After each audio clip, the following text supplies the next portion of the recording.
Good Sunday morning to you. It's Johnny from Smoky Q. So, I had one of my Twitter followers ask me yesterday why it takes me 4 hours to do my chicken. Well, actually it almost takes 5 by the time, it takes me to trim it and get it all nice looking in the pan and everything, get those perfect little pillows of chicken going.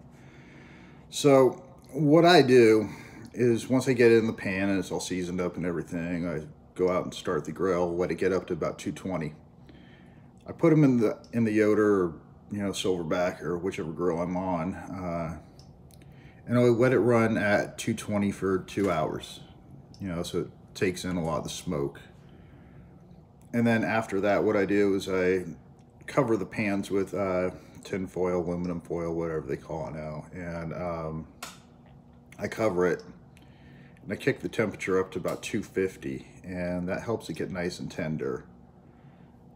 And then after that, that goes for about another hour. And then after that, I end up taking them out of the pans and putting them directly on the grill grates inside of the Yoder. And usually I stick them up on the top shelf. I let them go like that for about another hour at about 260, 275, and then like the last few minutes that they're in there, I will bump it up to about 300 degrees to try to get that skin as crisp as possible. So, you can't rush good barbecue. You can't rush good food whatsoever. It's going to be done when it gets done. When you start trying to set yourself deadlines and say, I'll have my chicken done at 4 o'clock. Well, what if your chicken's not up to temperature by then? What if your brisket's not up to temperature by then? What if it's still not tender enough to your liking and you gotta, wrap that brisket up in aluminum foil and put it back on the grill to get it tender? Don't put time limits on yourself. It's good to ballpark it, like a brisket will take me anywhere from say 10 to 12, 14 hours to do.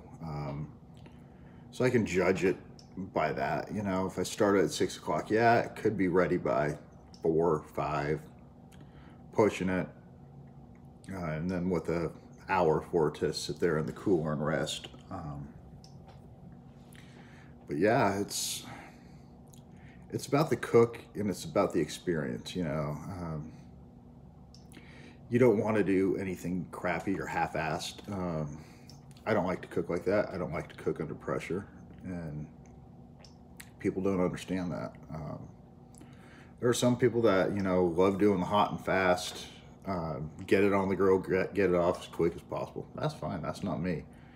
I can do it, when I want to for, steaks and, things like that. But most of the time, I do everything low and slow.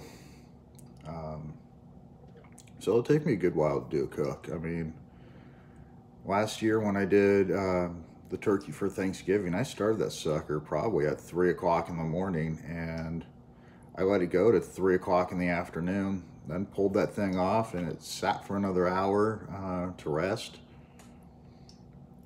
And then probably took me another 15 minutes to carve it up. So, you're looking at,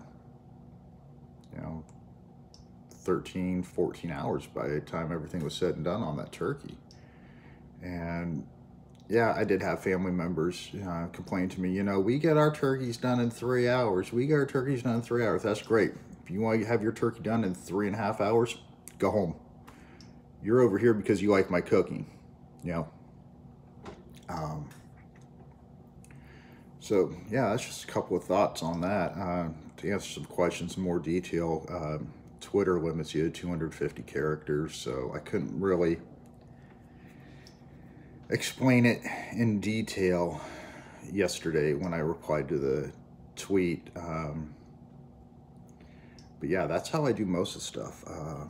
Low and slow, keep it going.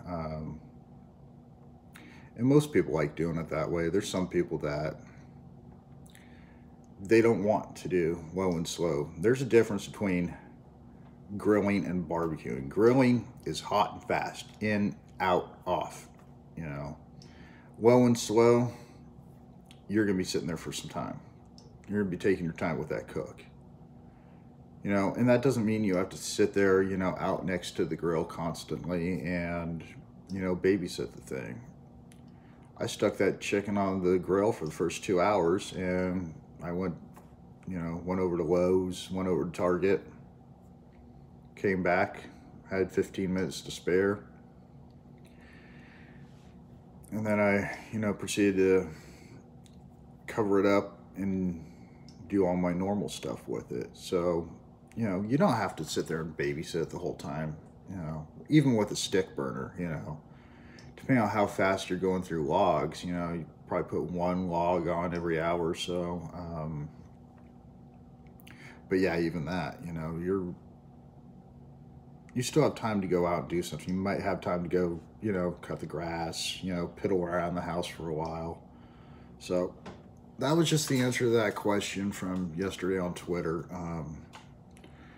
But yeah, we got the 2 turkeys. They're both in the freezer now. We're going to be pulling one out probably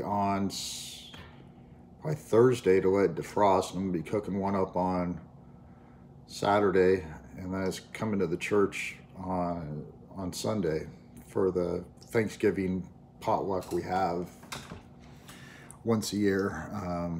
It's something I like to do.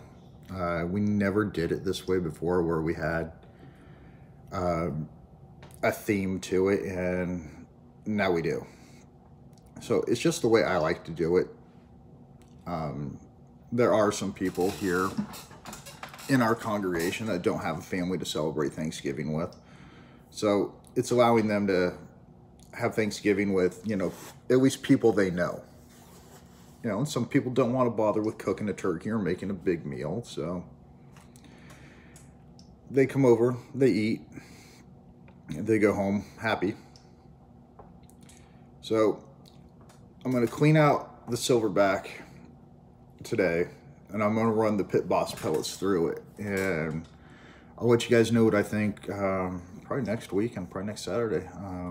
Probably going to do a steak or a pork chop on it tonight, just to kind of check it out. So you guys have a good Sunday. I'll talk to you later.